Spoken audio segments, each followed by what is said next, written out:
जी हाँ साथियों, जो बनना चाहते हैं पशुओं का डॉक्टर बोले तो राजस्थान के अंदर दिसंबर माह में संपन्न होने जा रही है पशु परिचर एग्ज़ाम। पशु परिचर अपने आप में 4th ग्रेड भर्ती है और इसकी टेस्ट सीरीज भी हमने बाकायदा लॉन्च कर दी है। टेस्ट सीरीज जो है वो भी आप ले सकते हैं, परचेज कर सकते हैं। लेकिन दोस्तों उसके अंदर आपसे पूछी जाएगी जनरल साइंस, और जनरल साइंस के कुछ इंपॉर्टेंट क्वेश्चन अभ्यास के रूप में आप सभी विद्यार्थियों के लिए फेसबुक पेज और यूट्यूब के माध्यम से डिस्कस करूंगा। और जो विद्यार्थी टेलीग्राम चैनल से नहीं जुड़े हैं तो टेलीग्राम चैनल से जुड़ें, और जो विद्यार्थी अभी तक हमारे व्हाट्सअप से नंबर से नहीं जुड़े हैं तो इस नंबर पे आप अपना शुभ नाम और सिटी मुझे सेंड कर दीजिएगा और आपका नंबर जो है वो सेव कर लिया जाएगा। और जो भी कंटेंट आपको सेंड किया जाता है उसको आगे से आगे शेयर जरूर करें। तो आइए साथियों, आज का पहला प्रश्न जो कि मानव जो विज्ञान जिसमें साइंस आपका टॉपिक लगता है, साइंस के अंदर आपसे पूछा है मानव विज्ञान तंत्र का पूरा सिस्टम जो है, जिसके अंदर कुछ क्वेश्चन जो डिस्कस करने जा रहे हैं। आज का पहला प्रश्न आपकी मोबाइल स्क्रीन पे आपको देखने को मिल सकता है इस तरीके से। मानव आंख की रेटिना पर बना प्रतिबिंब होता है। जो मानव की आंख होती है उस पर जो रेटिना होता है ना, उसका प्रतिबिंब वास्तविक होता है, एकदम सत्य होता है, वास्तविक होता है और उल्टा होता है। मानव कोशिका में गुणसूत्र, ये सीईटी के अंदर ही पूछा था हाल फिलहाल। तो दोस्तों 46 गुणसूत्र होते हैं, जोड़े पूछे युग्म पूछे तो 23 होते हैं। जठर रस होते हैं पेप्सिन, लाइपेज और रेनिन। ये दोस्तों हमारी जो स्टोमच होता है, यहाँ पेप्सिन, लाइपेज और रेनिन नाम के रस होते हैं, जठर रस होते हैं। उसके बाद किस रक्त समूह को सार्वजनिक दाता कहा जाता है? दोस्तों यहाँ ओ कहा जाता है, ओ को हम सार्वजनिक दाता कह सकते हैं। चलिए अगला प्रश्न आपके बीच में है दोस्तों, यहाँ देख सकते हैं किसी स्वस्थ मनुष्य के शरीर का लगभग सामान्य ताप है। किसी स्वस्थ मनुष्य के शरीर का लगभग सामान्य जो ताप है दोस्तों वो 37 डिग्री सेल्सियस सेंटीग्रेड के रूप में होता है, ये हम अच्छे से जानते हैं। मनुष्य में श्वसन दर इंपॉर्टेंट है दोस्तों, श्वसन दर पूछी आपसे 17 से लेकर 19 प्रति मिनट होती है। मनुष्यों के अंदर जो श्वसन दर होती है यानी 1 मिनट के अंदर, प्रति मिनट के अंदर 17 से लेकर 19 बार। दिल का धड़कना कितनी बार होता है? 72 बार होता है, ठीक है। उसके बाद शरीर में लाल रुधिर कणिकाओं की कमी को कहते हैं। शरीर में लाल रुधिर कणिकाओं की कमी को क्या कहा जाता है? तो एनीमिया कहा जाता है, ठीक है, एनीमिया। उसके बाद बात करते हैं अशुद्ध रक्त। अशुद्ध रक्त हृदय तक पहुंचता है किसके माध्यम से दोस्तों? सिराओं के द्वारा, और सिराओं के द्वारा, लेकिन शुद्ध रक्त जो होता है वो धमनी के द्वारा पहुंचता है। उसके बाद मनुष्य में हीमोग्लोबिन पाया जाता है। हीमोग्लोबिन की बात आ जाएगी दोस्तों, रक्त कणिकाओं के अंदर जो हीमोग्लोबिन पाया जाता है।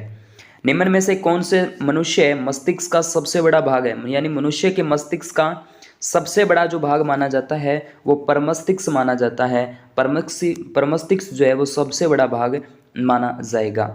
उसके बाद निम्न में से कौन सा रेडियोधर्मी तत्व हृदय पेसमेकर बनाने में उपयोग आता है? तो दोस्तों इसमें प्लूटोनियम, ठीक है, प्लेटोनियम नाम का रहेगा। आरबीसी का कब्रिस्तान कहते हैं दोस्तों पहिया को, कहा जाता है पहिया को। उसके बाद मानव शरीर की सबसे बड़ी ग्रंथि आपसे पूछी जा सकती है दोस्तों, ये यकृत रहेगी, मानव शरीर की सबसे बड़ी ग्रंथि है। उसके बाद मानव मस्तिष्क की विशेषता है कि वो दोस्तों कार्पस कैलोसम से बना होता है, मानव मस्तिष्क की ये विशेषता रहेगी। उसके बाद हृदय कब आराम करता है? दोस्तों ये कभी नहीं करता वैसे तो, लेकिन मैं मान सकता हूँ कि जब सोते हैं तो हृदय आराम कर सकता है, लेकिन वैसे तो कहाँ करता है, अभी धड़कना तो होता ही है, तो कभी आराम करता ही नहीं है। उसके बाद बात करते हैं कोलेस्ट्रॉल। कोलेस्ट्रॉल एक स्टीरॉयड है, स्टीरॉयड के रूप में इसको जाना जा सकता है। उसके बाद मानव शरीर की सबसे छोटी ग्रंथि कौन सी है? सबसे छोटी पूछे तो पिट्यूटरी ग्लैंड्स है, पिट्यूटरी ग्रंथि है। उसके बाद मानव शरीर में होता है, मानव शरीर में क्या होता है भाई?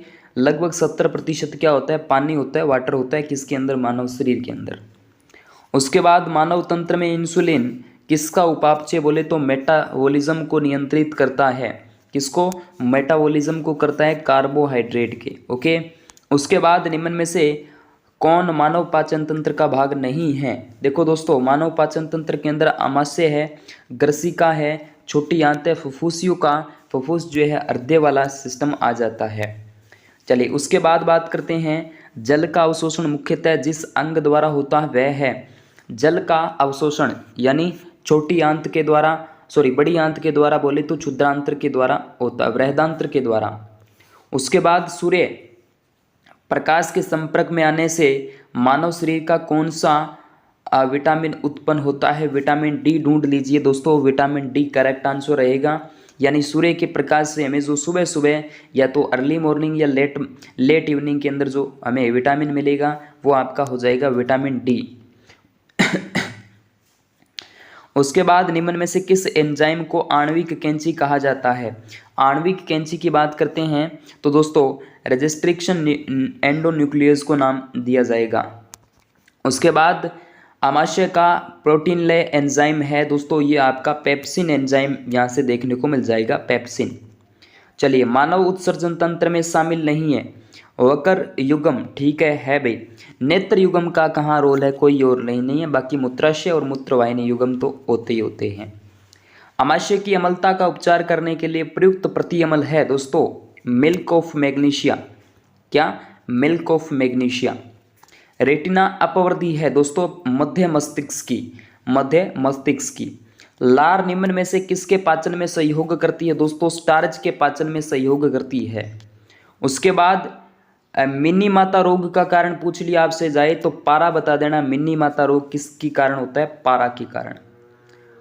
कौन सी ग्रंथि दुग्ध निष्कासन हार्मोन ऑक्सीटोसिन का स्त्रावण करती है? मोस्ट इंपोर्टेंट है दोस्तों, थायराइड, एड्रिनल, पैराथायराइड या पीयूष ग्रंथि। तो यहाँ पीयूष ग्रंथि बिल्कुल आपका करेक्ट आंसर आ जाएगा। आयोडीन युक्त हार्मोन थायरोक्सिन जो है एक अमीनो अम्ल के रूप में काम आता है। ओके, चलिए अगला प्रश्न आपके सामने है दोस्तों, निम्न में से कौन से परिवर्तन में एंजाइम ट्रिप्सिन उत्प्रेरक का कार्य करता है? तो दोस्तों यहाँ प्रोटीन को एमिनो अम्लों में, ठीक है, प्रोटीन को एमिनो अम्लों में। उसके बाद शरीर में निम्न में से कौन सा संक्रमण से हमारी रक्षा करता है? तो दोस्तों WBC, ठीक है, WBC। चलिए, पसीने का मुख्य उपयोग शरीर के ताप को नियंत्रण रखने में पसीने का मुख्य योगदान होता है, मुख्य रोल होता है। उसके बाद एस्ट्रोजन किसके द्वारा उत्पादित होता है दोस्तों? मोस्ट इंपोर्टेंट पुट्टिकाओं के द्वारा, ठीक है, महिलाओं के अंदर। मानव कंकाल तंत्र में अब तक ज्ञात हड्डियां टोटल 206 हड्डियां हैं। मांसपेशियों की संख्या पूछी जाए दोस्तों तो 639 है। नवजात शिशु के अंदर पूछी जाए तो 280 के समथिंग रहेगी। हीमोग्लोबिन क्या है दोस्तों? हीमोग्लोबिन की जब भी बात करते हैं तो मानव रक्त में पाया जाने वाला एक पदार्थ हीमोग्लोबिन होता है। सिंपल क्वेश्चन है। अगर अग्नाशय में खराबी हो, अग्नाशय ग्रंथि में खराबी हो तो दोस्तों इंसुलिन और ग्लूकागोन जो हार्मोन है वो नहीं बनेंगे। उसके बाद बात करते हैं निम्न अंगों में पित्त का संचय किसमें होता है? दोस्तों पित्त का संचय आपसे पूछा है तो पित्ताशय में होता है, लेकिन पित्त रस का निर्माण किया जाता है यकृत के माध्यम से। चलिए अगला प्रश्न आपके सामने है कि सामान्य वयस्क मनुष्य में कुल कितना रक्त होता है? तो दोस्तों यहाँ पर 5.5 से 6 लीटर के समथिंग। ECG बोले इलेक्ट्रोकार्डियोग्राफी किस रोग का पता लगाने हेतु प्रयुक्त की जाती है दोस्तों? तो हृदय का पता लगाने के लिए ECG का उपयोग किया जाता है। रुधिरवणिका यानी हीमोग्लोबिन का क्या कार्य है? मोस्ट इंपोर्टेंट है दोस्तों, ऑक्सीजन को इधर उधर करना होता है रुधिरवणिका का कार्य। चलिए अगला प्रश्न आपके सामने है कि निम्न कथनों पर विचार कीजिए और आपके सामने दे रखे हैं। प्रोकैरियोटिक कोशिकाओं को सुविकसित केंद्रक नहीं पाया जाता, एकदम सत्यता वाली बात कही है। उसके बाद इसमें राइबोसोम 70 प्रकार के होते हैं प्रोकैरियोटिक में, और यूकैरियोटिक में 80 प्रकार का देखने को मिलता है। स्टोन प्रोटीन उपस्थित नहीं होता है तो दोस्तों ये बात भी सत्य रहेगी, और केंद्रिका का कोई योगदान नहीं है, तो बिल्कुल करेक्ट आंसर, सारी बातें सही है। समसूत्री विभाजन के बारे में कौन सा कथन असत्य है? देखो यह विभाजन कायिक कोशिकाओं में पाया जाता है। कौन सा समसूत्री? एकदम एक्यूरेट बात है। इस विभाजन के दौरान एक कोशिका से 2 कोशिकाओं का निर्माण होता ही होता है, और इसमें गुणसूत्र आनुवांशिक पदार्थों में आदान प्रदान नहीं होता। इसमें प्रोफेज अवस्था लंबी नहीं छोटी होती है। चलिए मस्तिष्क के भागों के बारे में विचार करिएगा दोस्तों। मस्तिष्क की जब भी बात करते हैं तो मस्तिष्क का सबसे बड़ा भाग बिल्कुल अभी बताया था आपको। मध्य मस्तिष्क का कार्य देखने व सुनने का होता है, ये बात भी एकदम सत्य है। मेडुला ऑब्लिंगेटा मानव शरीर की अनैच्छिक क्रियाओं पर नियंत्रण करता है, तो अनुमस्तिष्क का कार्य संतुलन में लाना होता है। ठीक है, तो ये बातें थी।